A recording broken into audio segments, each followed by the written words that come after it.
Well, hey there, you're on the internet, I have some free time, and welcome to the Triple N Network, where all you newbie nib nerds can find all the news you'll need. Let's look at an ink today, shall we?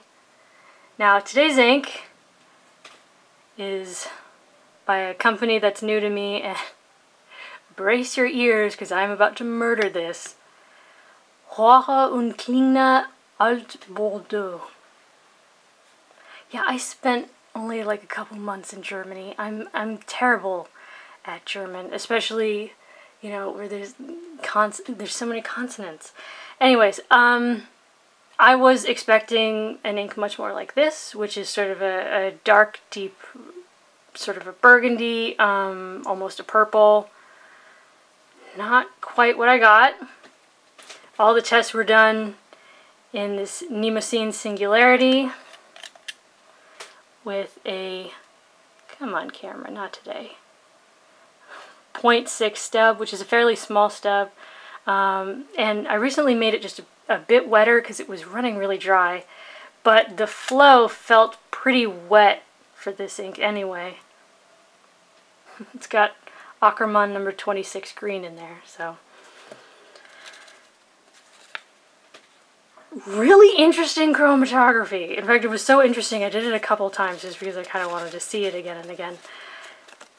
So you get this purple down at the bottom, and this was the standard chromatography where I put a bit of ink and instantly dunked it in the water. This wasn't like after it dried.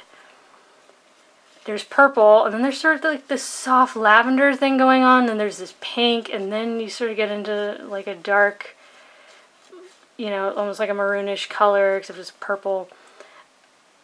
And then there's this bright orange up at the top.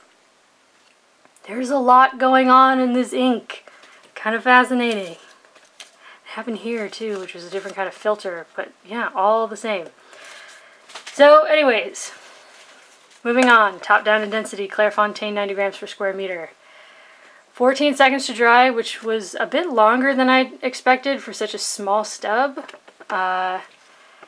You get very good shading, but one of the things that I noticed, it's actually easier to see if I kind of like hold it away from the camera a bit. In the lightest parts, it actually looks quite thin and watery. I mean, there's great shading, and there's like this cool halo effect going on, but yeah, it actually looks a bit thin in parts. So yeah, there's no bleed, no feather, no spread. There's no real echo. There's no sheen. It's all very well behaved in that way. And kind of like we saw in the chromatography, it does kind of flee from water. A lot of it washes away, but then there's this sort of like pinkish purple that remains. So there is like a component-ish of water resistance. Next is Rhodia, 80 grams per square meter, where again, there's no bleed, no feather, no spread, but you get this very intense halo effect, which we will see throughout. 15 seconds to dry, which again is longer than I would like or expect in such a small nib, but you know, you do get decent shading. The flow did seem kind of wet, and again, a lot of it washed away, but sort of what remained is sort of this light purple, almost a pink. So there's a bit of water resistiness. Tomoe River Paper, 17 seconds to dry, which is definitely more than I would like to see from such a small nib, but here you get such an intense halo effect. I mean, you see it in the scrubby, but you also really see it in the words. Again, it's one of those things that's almost easier to see when you pull it away. It's like somebody went around with like a very thin, you know, marker and like outlined everything. There's this dark outline, but because of that, it seems like everything in the center is very dark. There's very little shading, like you see at the bottom of Stub, but for the most part, there's not a lot of shading. There's just an intense halo effect. Now, dry times were a bit long, but there's no bleed, feather, spread like you would expect, you know, that to be the case with Tomoe River. There is a bit of an echo, you know, but I mean, this is really thin paper.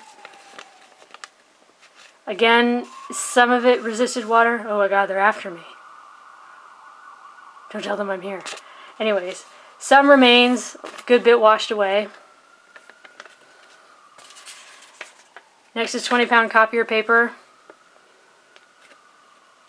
good bit of spread. I mean, this is a very small nib, but there was actually a good bit of spread here. So yeah, and 4 seconds to dry, which was kind of surprising for such an absorbent paper. But yeah, there is a bit of feathering. There's no real shading left. Water test was pretty bad. I mean, but again, there's sort of like that dark pink purple down at the center. It did feather and explode a bit, did dye the page, but... And that's a much more intense echo than I like to see from such a small nib, but this is the world's worst paper. Next is Mead Notebook Paper, where it took 5 seconds to dry, which absolutely bewildered me, because this is generally very absorbent paper, but here, even here, you still see a bit of that halo effect, which I was kind of impressed by. There is a little bit of spread, but like I said, there's more bleed than I like to see in such a small stub, but again, it's mostly at the edge, which means it's a pressing thing with the paper. Most of it's just echo, very intense echo.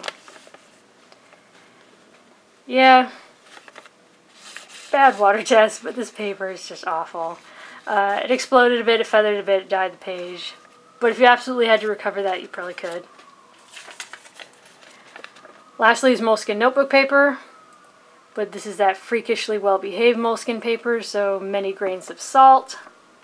Again, you get the halo effect, 9 seconds to dry, which again I don't understand. You get shading, but even here you get a bit of feathering, so even on this really well-behaved paper. And again, you have this central sort of dark pink purple that remains and the rest washed away.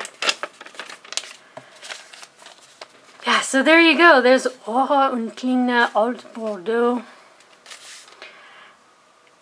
It's not as dark and intense as I had hoped. It is a little watery in places, but this is the only time I've tried it. You know, this is the only sample I've had, so maybe I got a bum sample, but chromatography is so cool. I mean, look at that. What's going on in there? Anyways, it's fairly well behaved. I'd say it's you know, it behaves kind of the way you would expect the standard ink to behave. I'd say it's a little on the wet side, but you know, it'll feather and spread on cheap paper, and it'll have an interesting halo effect. My experience was that it was a bit watery, but that did give it some decent shading. I really loved the halo effect. I thought that was quite cool. For your consideration from the Triple N Network, if you liked the video, please give it a thumbs up. If you'd like to see more, please subscribe to the channel. And thanks for watching. Bye.